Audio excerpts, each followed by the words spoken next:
Pelaksanaan Pilkada Serentak 2024 akan diwarnai dengan hadirnya pelaksana tugas, penjabat sementara atau penjabat kepala daerah yang habis masa tugas pada tahun 2022 dan tahun 2023.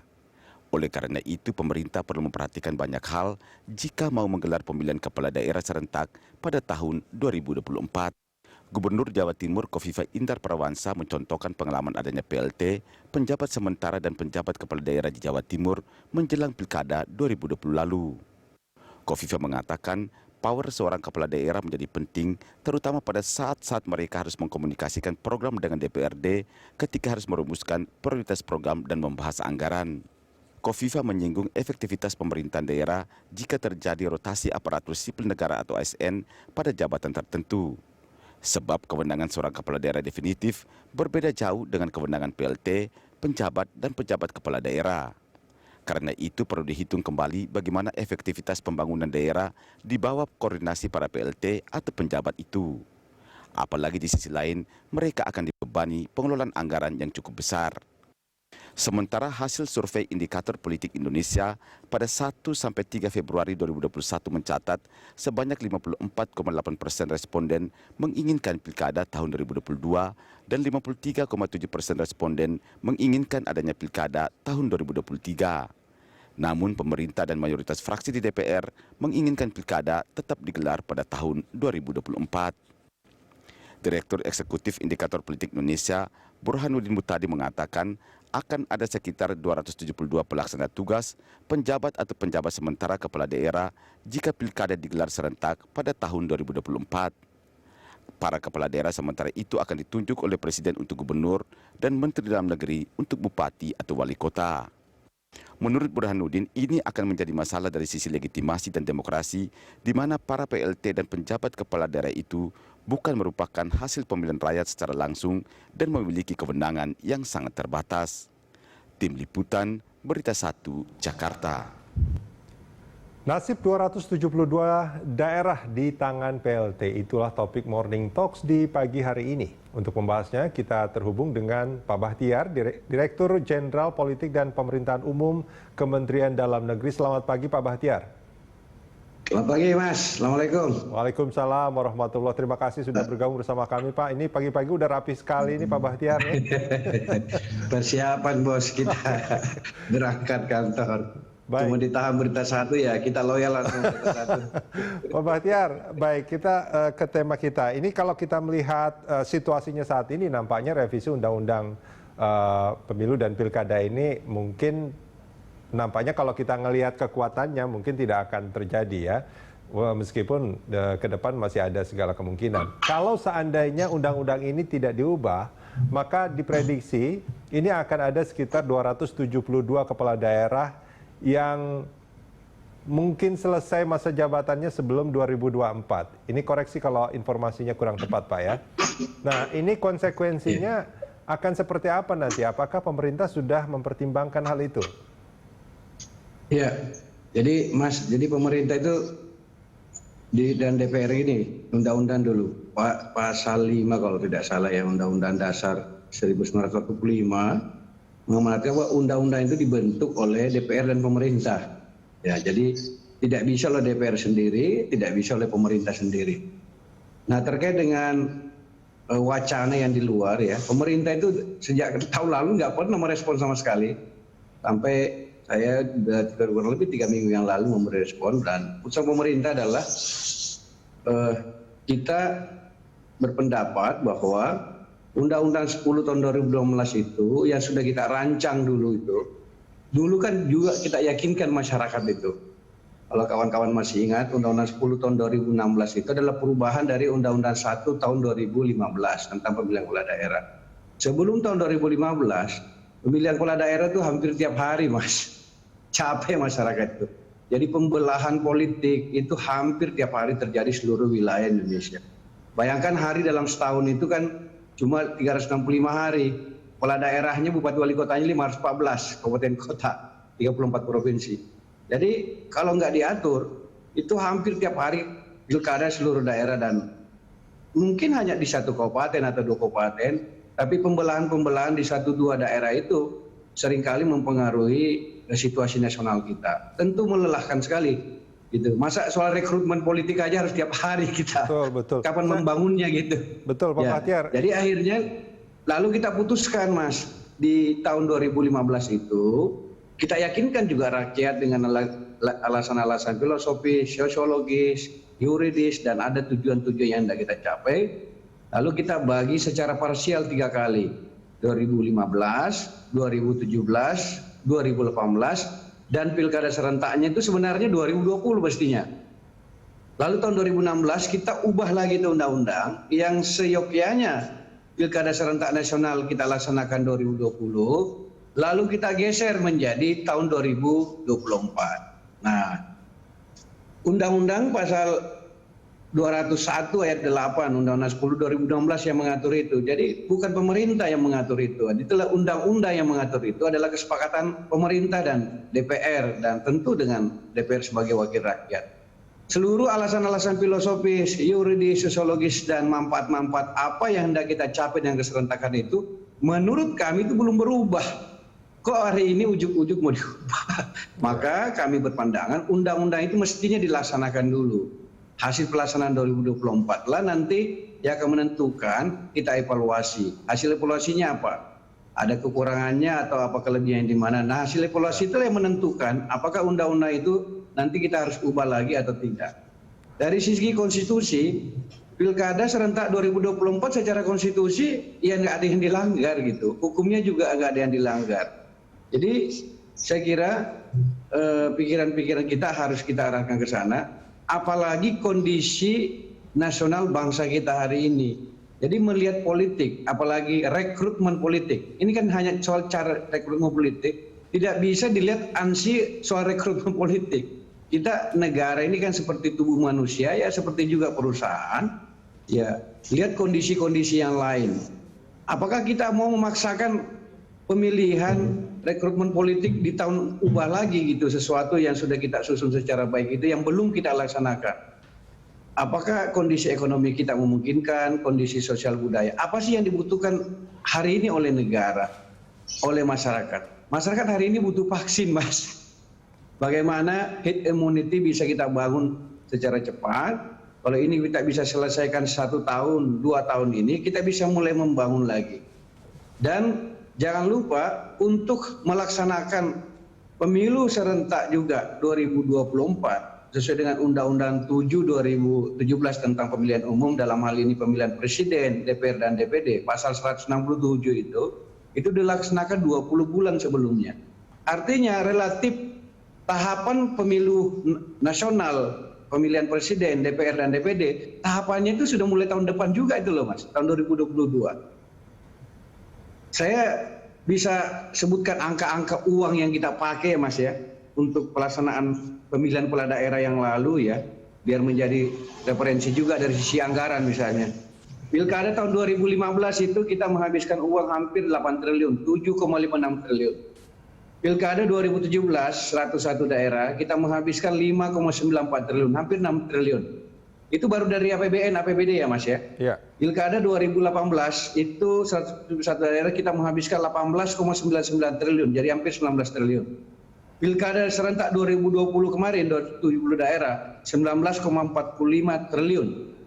Jadi hampir 20 triliun itu baru dari APBD, Mas. Bayangkan coba, di tengah pandemi sekarang kita perlu beli vaksin, kalau uangnya kita gunakan lagi, malah rakyat marah sama kita. Gitu. Kita berdiskusi soal rekrutmen politik, tidak boleh egois kita ansih berdiskusi soal politik. Pembangunan ekonomi bagaimana?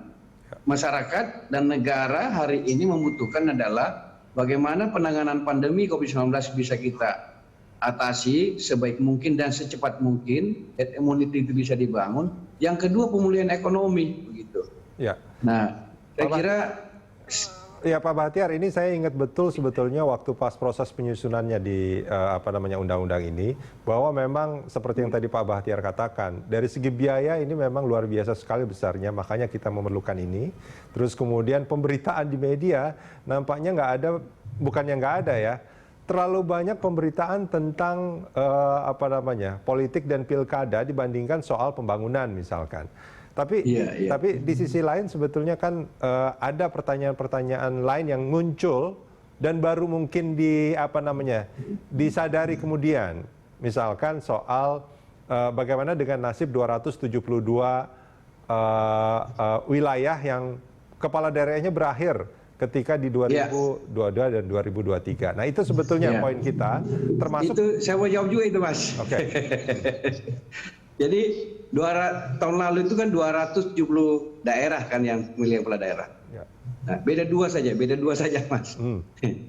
Kan pertanyaannya tahun lalu ada PJ enggak? PLT? Ada, Mas. Saya salah satu adalah PJ Gubernur. Kebetulan saya dipercaya Bapak Presiden, Menteri Dalam Negeri, sebagai PJ Gubernur Kepulauan Riau. Pertanyaan kritis saya dan konkret gitu. Kami yang PJ ini ada masalah tidak? Oke. Jadi menurut saya itu mimpi itu orang itu. Dalam konteks sekarang ini kan antara kekuatan politik nasional di pusat DPR dan DPRD itu tidak simetris, Mas. Oke. Jadi di koalisinya juga di daerah berbeda dengan di provinsi, di kabupaten kota dengan nasional. Dan kita sebagai PJ Gubernur, saya tetap tunduk sama teman-teman DPRD sebagai mitra kerja saya untuk penyelenggara pemerintah daerah. Oke. Dan saya pasti hati-hati sekali karena ada saja masyarakat yang melaporkan saya tidak melayani dengan baik atau indikasi korupsi. Sewaktu-waktu saya bisa dipecat begitu. Oke. Pertanyaannya apakah saya tidak bisa menjalankan kewenangan dengan baik? Nah ini dia. Cek tahun lalu Kepulauan Riau.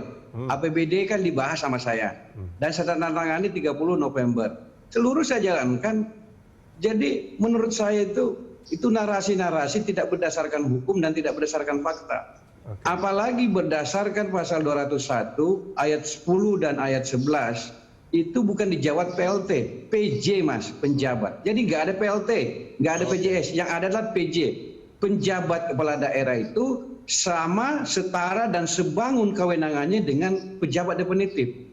Oke. Sama persis kewenangannya. Jadi tidak ada satupun yang berkurang pelayanan masyarakat. Yang paling penting kan soal pelayanan masyarakat. Apakah dia mampu menjalankan kewenangannya membangun daerah? Ya bisa, orang namanya kepala daerah, pemerintah daerah itu kepala daerah dan DPRD.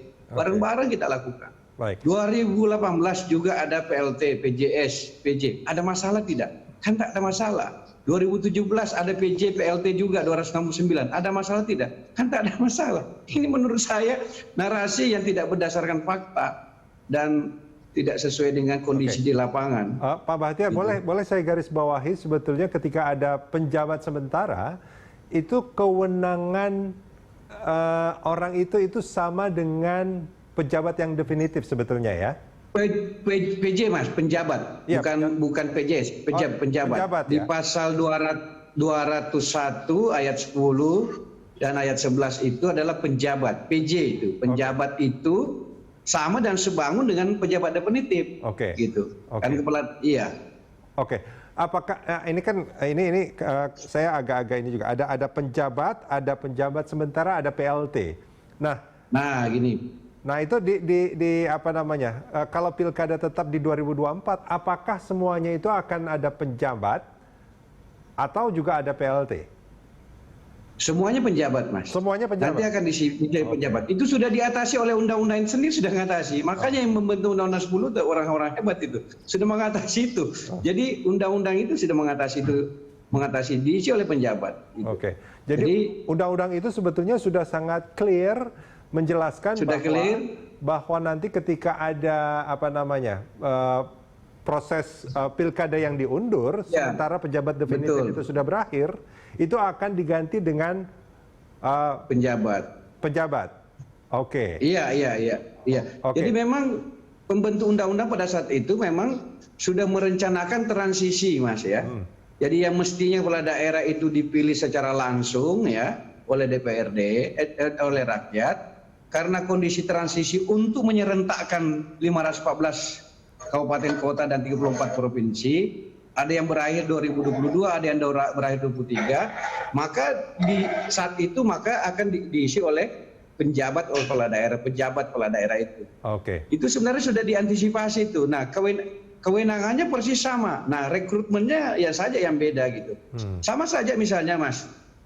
Ada kondisi tertentu di pasal 174 Undang-Undang 10 2016. ketika kepala daerah mangkat, wakil kepala daerah mangkat, kan tidak dipilih oleh rakyat lagi. 2 tahun menjabat tiba-tiba meninggal atau ditahan kan, nah, kan meninggal. Lalu dia memilih siapa? Kan DPRD memilih. Gitu. Apakah Anda mempertanyakan legitimasinya? Tidak, itu perintah undang-undang. Gitu. Nah ini legitimasinya juga sangat kuat karena legitimasinya dari undang-undang. Gitu. Bukan suka-sukanya ditunjuk gitu. Jadi saya kira dalil-dalil itu gugur dengan sendirinya gitu loh Mas. Narasi itu. Kalau untuk penjabat sendiri sebetulnya ada masanya nggak sih Pak Bahtiar? Kalau di Undang-Undang 10 itu diatur masa jabatan penjabat kepala daerah yang nantinya tahun 2022 dan 2023 itu 1 tahun. 1 tahun masa jabatannya. Namun dapat diperpanjang lagi setahun berikutnya dengan orang yang sama atau dengan orang yang berbeda. Namun demikian masa jabatan itu bisa sehari saja bisa Mas. Pagi ini dilantik, sore bisa dicopot lagi. Itu harus berdasarkan DPRD tingkat daerah. Itu penjabat itu kan kalau ditunjuk Mas itu. Jadi dia pejabat ada syaratnya. Kalau bupati wali kota itu di pasal 201 ayat 10 syaratnya adalah pejabat tinggi media atau eselon 2 Mas. Di kabupaten kota itu ada 40-an eselon 2 Mas. Di provinsi bahkan lebih itu eselon 2. Jadi banyak sekali yang siap jadi bupati wali kota itu. Tersedia banyak.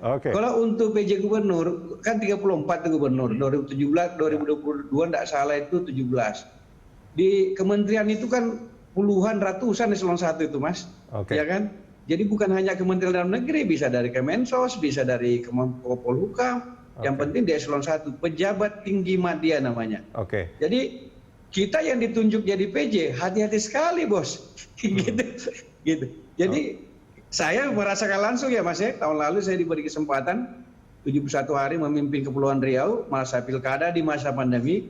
Kita berupaya yang terbaik melaksanakan pemulihan ekonomi, bagaimana kita terbaik melakukan penanganan pandemi, bagaimana juga kita melindungi masyarakat. Kenapa ya? Kita kan memahami kebijakan nasional yang sedang dijalankan gitu. Jadi membangun sinergi dan iya boleh ditanya, tidak boleh saya klaim. Tanya DPRD EPRI itu, ada masalah nggak dengan Bahtiar? Masyarakat saya Kepulauan Riau, ada masalah nggak dengan saya? Alhamdulillah, buktinya kerupuk masih dikirim sampai sekarang Mas. Pak Bahtiar, kalau untuk pejabat gubernur itu ditunjuk oleh Presiden, koreksi kalau saya salah. Kalau untuk tingkat kabupaten kota itu oleh Menteri ya? Betul. SK Menteri kalau Bupati Wali Kota. Tapi itu juga usulan gubernur, Mas. Gubernur mengusulkan 3 orang kepada Menteri Dalam Negeri untuk calon Bupati Wali Kota. Kalau untuk calon gubernur itu diusulkan oleh Menteri Dalam Negeri 3 orang juga eselon 1 pada Bapak Presiden. Nanti disidangkan lagi itu Mas, dicek rekam jejaknya itu. Baik. Iya. Pak Bahtiar, malah sangat selektif sekali Mas, karena di top jam terbangnya. Nggak bisa juga kirim pejabat yang abal-abal, Mas. Itu dia, jangan sampai Pak Bahtiar. Pak Bahtiar, kita jeda sebentar. Kita akan lanjutkan ini di segmen berikut. Pemirsa jangan kemana-mana, Morning Talks masih akan kembali.